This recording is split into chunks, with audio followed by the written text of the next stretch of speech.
As the sun rose on June 25, 1844, Joseph and Hiram Smith, along with the men with whom they had traveled to Carthage, readied themselves for the day.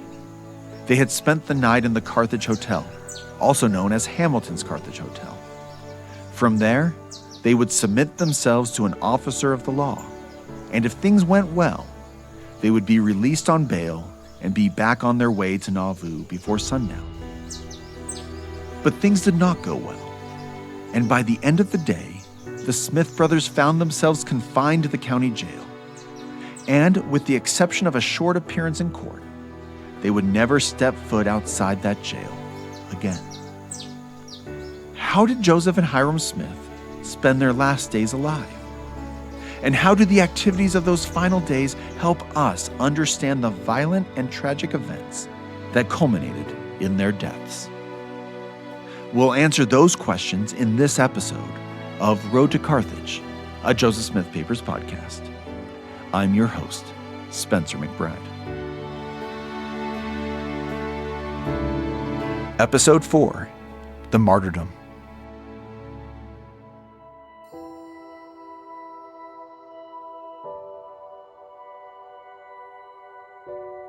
Joseph and Hiram Smith, as well as 13 others, submitted to arrest with a local constable in Carthage on June 25th. This was a prearranged arrest, but there were many onlookers, including a unit of the Illinois State Militia, the Carthage Greys, that was encamped in the town's center. Historian David Grua of the Joseph Smith Papers explains what happened next. Joseph was put under arrest on the riot charge during the morning of June 25th. At 4 p.m. that day, Joseph and the other men who were with him appeared before a justice of the peace. It was not the man that they had been told they needed to appear before. It was a different justice of the peace, Robert F. Smith. Robert F. Smith was also the commander of the Carthage Greys, so he was functioning in multiple capacities as well. Chauncey L. Higbee, who was one of the dissenters, one of the proprietors of the expositor, served as the prosecuting attorney. To Joseph and the others, this was clear evidence that this would not be an impartial examination of him and his co-defendants. David explained that the men were not in court that day for a trial on the charge of riot, but for a hearing and to post bail. Justice of the Peace Robert F. Smith ordered that the defendants enter into recognizances. Now, that's a legal bond that required the defendants to appear before the circuit court at its next term for trial. The legal examination that happened on June 25th was not the trial itself. This was just a preliminary hearing, and Justice of the Peace Smith ordered them to enter into these recognizances which bound them to appear. Joseph and the others all signed their names to a recognizance. So most of the men who were in Joseph Smith's party were free to go back to Nauvoo. They were essentially out on bail. But Joseph and Hiram were told that they had to remain in Carthage. The reason that Joseph and Hiram had to remain in Carthage was that earlier that morning, when the prearranged arrest of the party occurred, the constable had presented a second warrant. This one was for the arrest of just Joseph and Hiram Smith on a charge of treason. The arrest of Joseph and Hiram Smith on the charge of treason came as a surprise to the saints. The governor had made absolutely no mention of the charge in his letters to Joseph Smith. They felt blindsided. The treason charge reportedly stemmed from Joseph acting as mayor of Nauvoo, declaring martial law in the city, and mobilizing the Nauvoo Legion to defend the city's citizens, if needed. Hiram Smith may have been included in the charge as Nauvoo's vice mayor, though he had not functioned in that role for some time. There appears to have been questions about whether or not Joseph Smith, as mayor of Nauvoo, was authorized to declare martial law. Joseph, as lieutenant general of the Nauvoo Legion, believed that he was, but many believed that only the governor of the state held that power.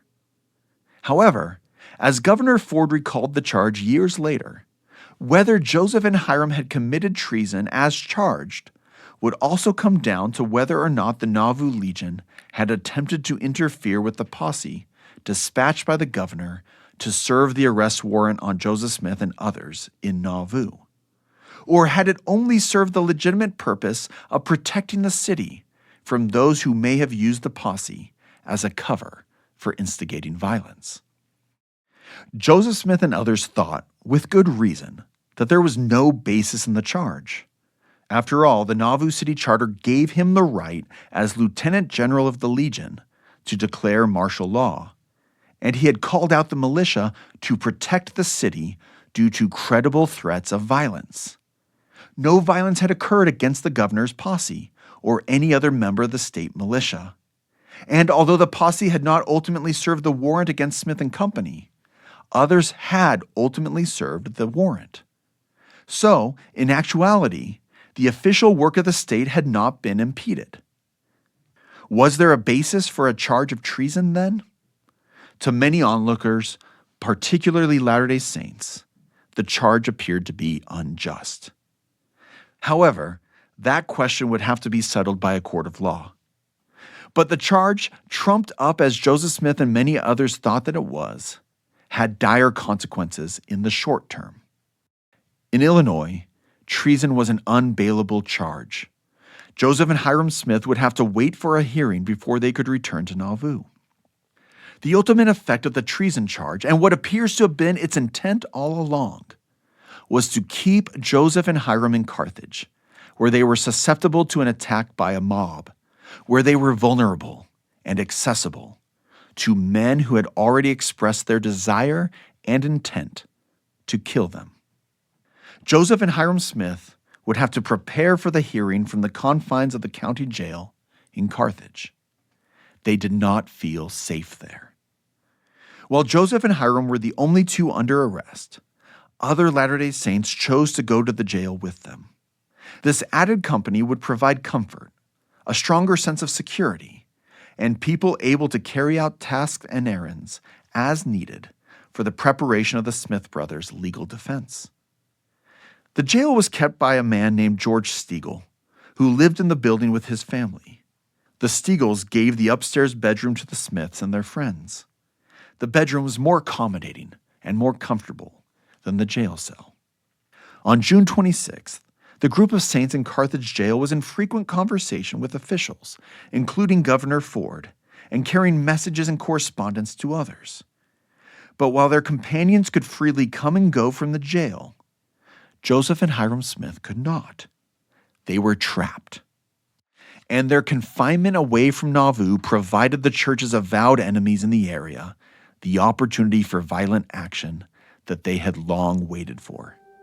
It was an opportunity that they had, in fact, orchestrated.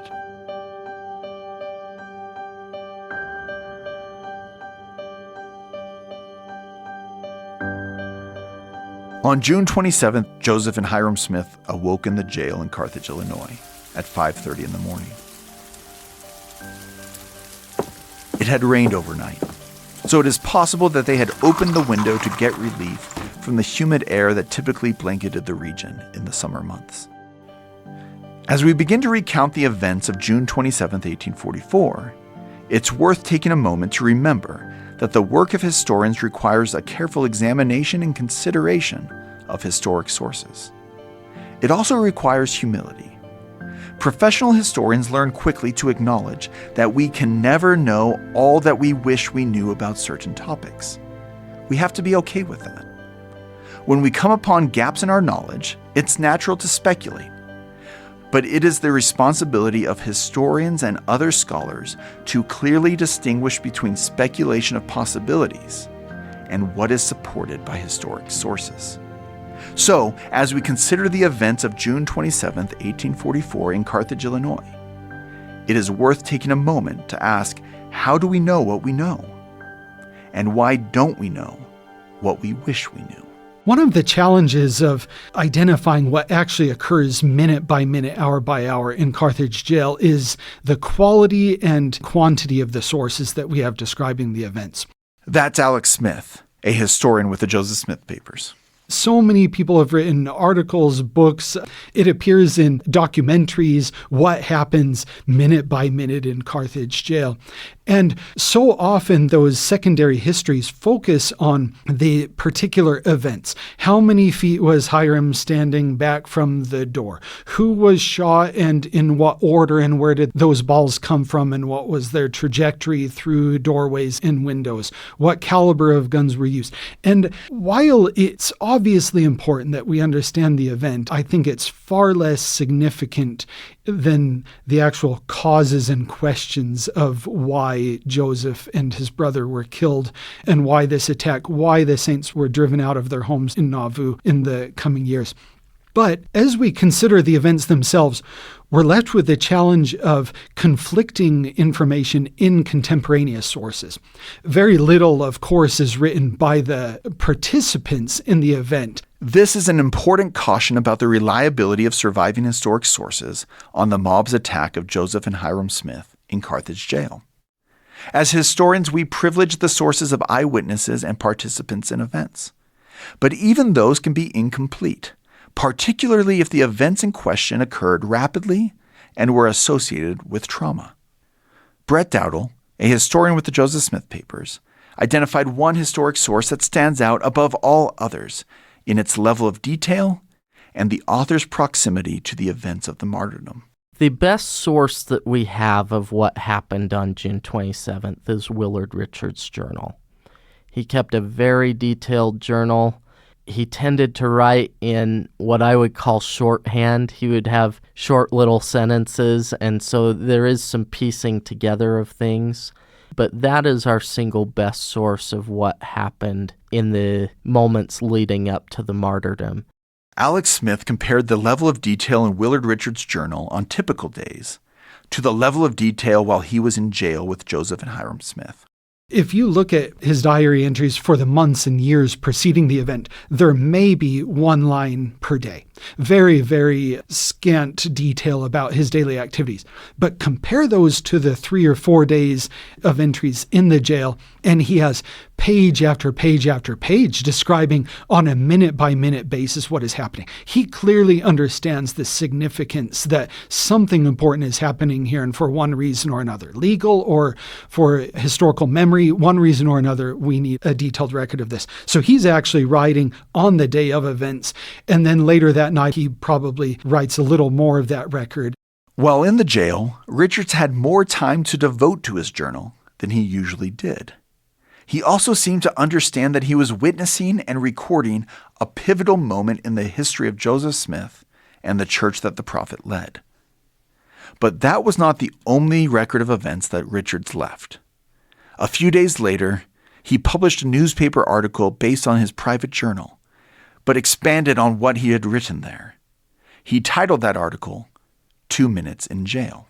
Willard Richards' own accounts, both in his journal and that 2 Minutes in Jail article, are really the best accounts of what's happening in the room at the time of the attack.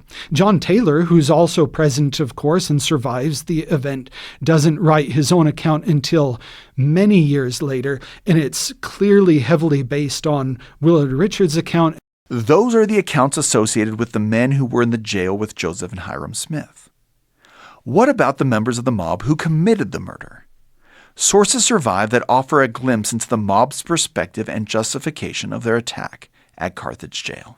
In the Warsaw Signal, editor Thomas Sharp publishes in the 10 July issue of 1844 an astonishing editorial titled "The Act and the Apology."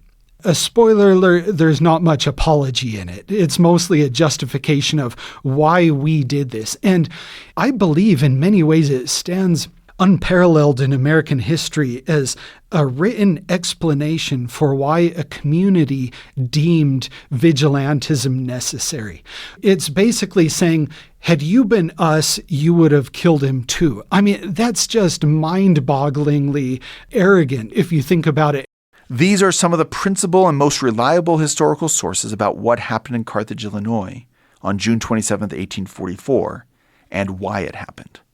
They are incomplete, but professional historians accept that records are inevitably incomplete. Wild speculation about events and unsubstantiated conspiracy theories are not, in the end, part of the historian's craft. So let's look more closely at the events of June 27th. As I mentioned before, the story of that day starts early in the morning. According to Willard Richards' journal, the men in the upstairs room of the jail awoke at 5:30, but did not arise until 7:30. They ate breakfast and turned their attention to the business of preparing for the hearing scheduled for June 29th. During the morning hours, Joseph dispatched several of his companions from the jail on various errands, and several men would arrive at the jail to deliver messages. For example, a messenger arrived to inform Joseph and Hiram that the governor would not bring as many members of the state militia with him to Nauvoo, because he learned of a plan by several of those militiamen to instigate a war with the saints. Curiously, just before noon, church member Alman Babbitt arrived at the jail and read a letter from Oliver Cowdery, a man who had served as the primary scribe of the Book of Mormon translation process, the former second elder of the church, and a companion with Joseph for many of the most important events in the early history of the church. At this time, Cowdery was no longer a member of the church. What did this letter say? Had Cowdery written it to Babbitt or to Joseph? We do not know the answers to these questions. The letter does not survive, and the only mention of it is the short line Richards wrote in his journal. Between breakfast and lunch, Joseph composed 2 pieces of correspondence. Brett Dowdle described those letters. He sends one to a lawyer named Orville Browning, hoping that Browning would become a member of Joseph's legal team and help him to be able to fight these charges of treason. And then he sends a very emotional letter to Emma. Joseph had started dictating the letter for Emma to Willard Richards the day before. On the morning of June 27th, Joseph and Richards finished the letter. Joseph explained to Emma the planned actions of Governor Thomas Ford in Nauvoo later that day, and provided instructions for the residents of the city.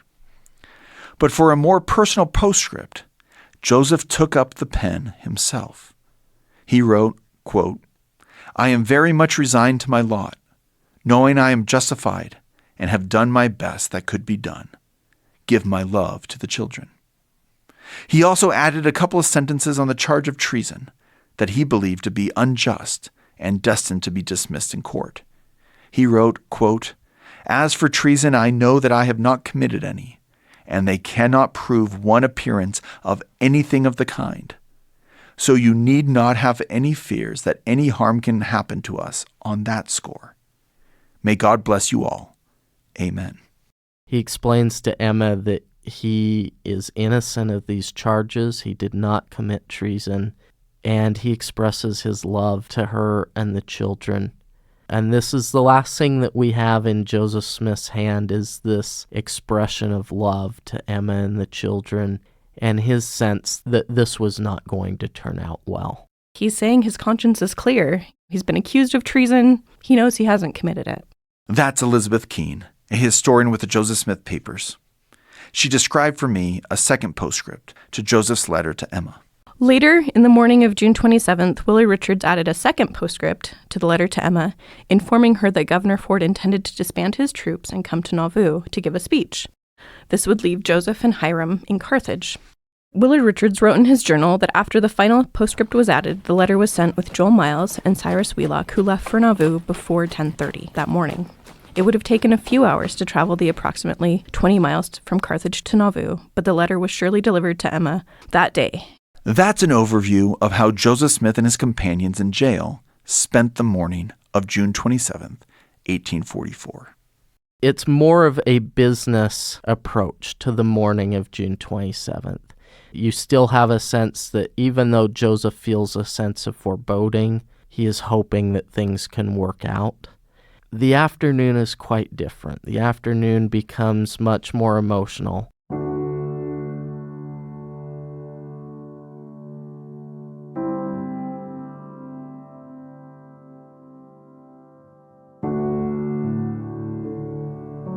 At 1:15 in the afternoon, Joseph and Hiram Smith took their lunch in the upstairs room of the jail in which they were staying.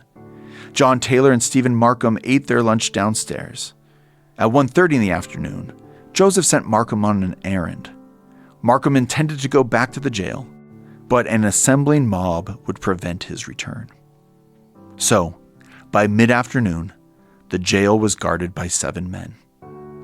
The jailer was out on an errand, but his wife and children remained downstairs. There were only 4 men left upstairs: Joseph Smith, Hiram Smith, John Taylor, and Willard Richards. During his time in the jail, Joseph had begun to openly wonder about their security and the insufficiency of their guard. He had commented on the matter just 1 day earlier. Joseph Smith tells Willard Richards and those present, and Willard writes this down in his journal, that Joseph says, quote, "I have had a good deal of anxiety about my safety, which I never did before," end quote. I think that's telling that even on the day before, as it's understood they have this trial approaching, that Joseph is feeling alarm for his personal safety and the safety of the men in the jail. So I think we see tensions rising, fears in the prisoners there in the jail, and I think we also see that in their interactions with the guards at the jail. Particularly on the 27th, they're starting to see more animosity with their guards.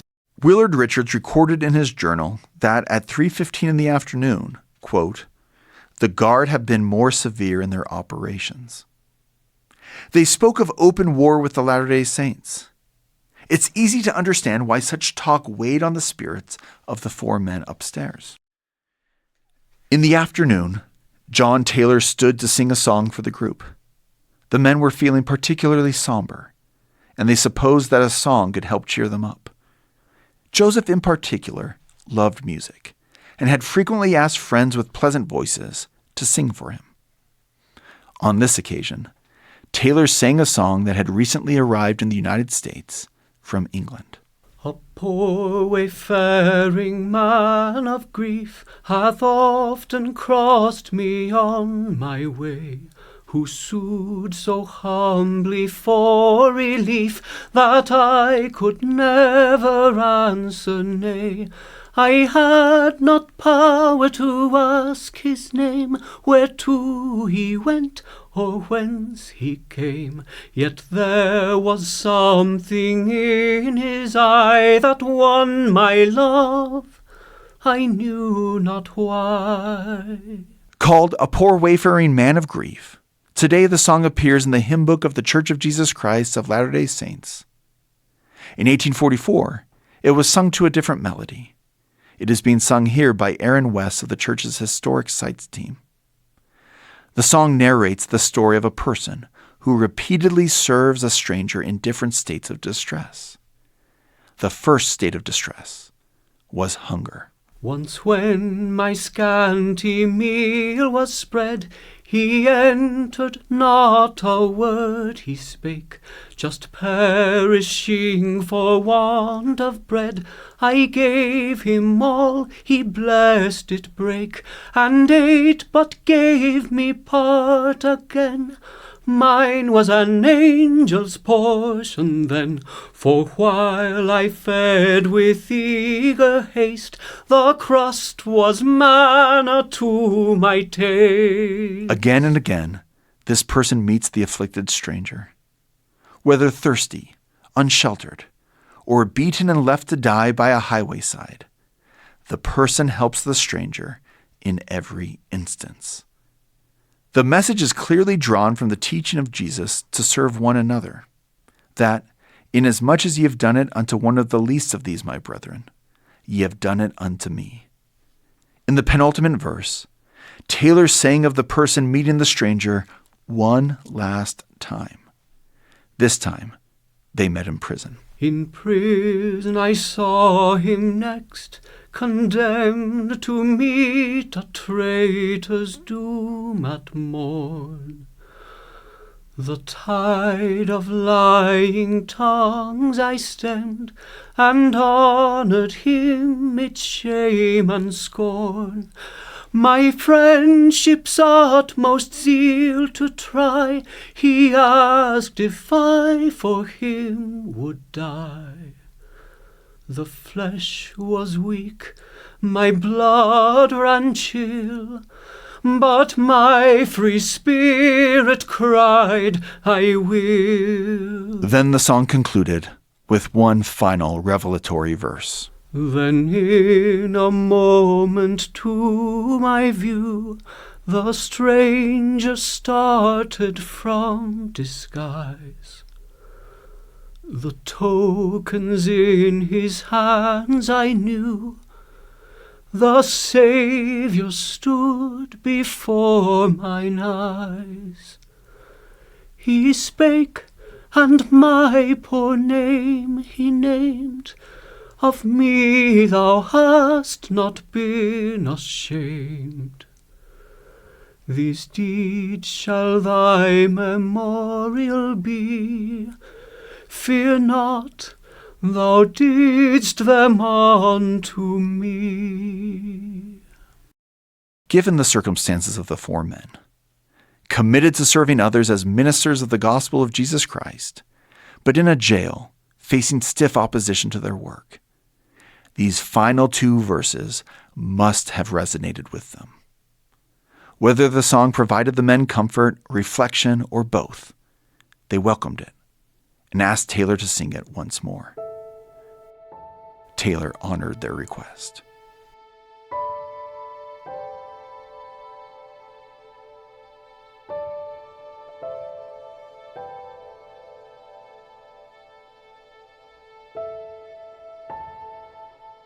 At 4 o'clock in the afternoon, the men assigned to guard the jail, the men who had been growing more and more severe in their treatment of the Smiths, Taylor and Richards, were relieved by a new group of guards. A little after 5 o'clock in the evening, the jailer returned. Aware of the mob assembling in the town, he spoke to Joseph and recommended that the four men leave the comfort of the bedroom in which they had been staying for the security of the jail cell. Joseph told him that they would move to the cell after dinner, but, as Elizabeth Keene explains, the men never got the chance to move, and the suggested move to the cell likely would not have provided the protection they needed anyway. Sometime after 5 o'clock, an armed mob rushed the Hancock County Jail, broke through the guards, climbed the stairway, and attempted to force entry into the bedroom where Joseph, Hiram, John Taylor, and Willard Richards were. The four men quickly grabbed the weapons they had available and barricaded themselves in the room, bracing themselves against the door. Hiram was struck first.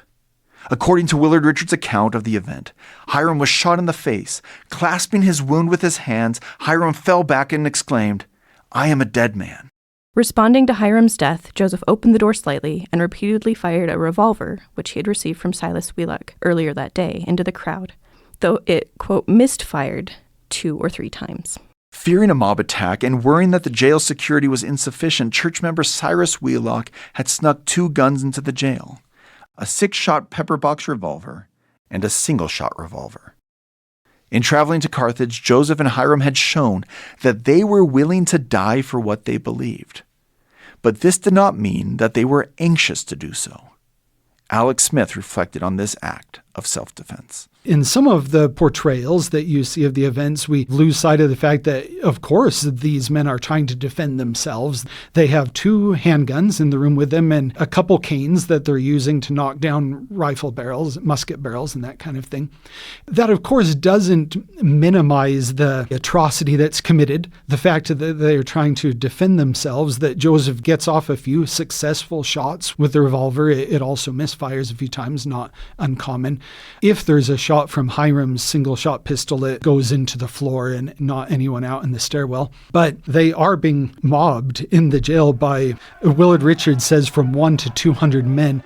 The mob was divided in 2 parts: those who rushed into the jail and fired at the prisoners from inside, and those who surrounded the jail from without to prevent escape. John Taylor apparently rushed to the window in a bid to escape, and when he did, was struck by shots fired from both inside and outside the jail. Badly wounded, Taylor fell to the floor and rolled himself beneath the bed for cover. Willard Richards was wedged in the corner of the room, between the opening door and the wall. Using a cane, he did his best to knock down the guns that were taking aim at the mob's primary target, Joseph Smith.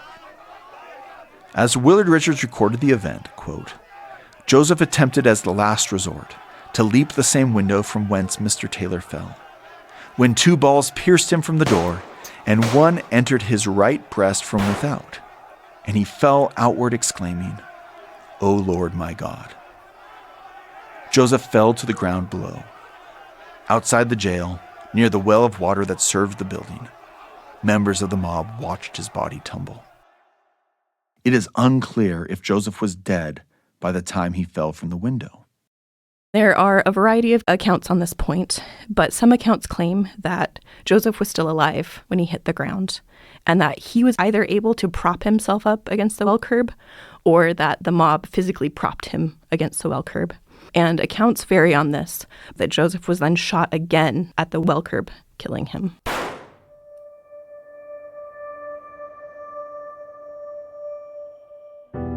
The job was done in an instant.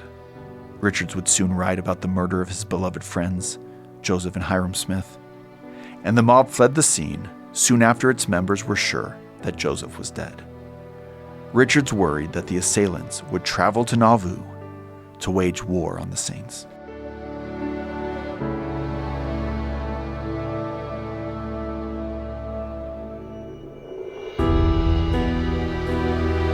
By sundown on June 27, 1844, a mob had murdered Joseph and Hiram Smith. John Taylor was badly wounded. The task of notifying the Saints in Nauvoo of the events that had transpired fell upon Willard Richards. How would he get word to the Saints, and how would the Saints respond? There would be mourning for sure, but would that mourning be accompanied by additional violence? The responses of the Saints to the assassination of Joseph and Hiram Smith. That's where we will resume the story in the next episode of Road to Carthage, a Joseph Smith Papers podcast.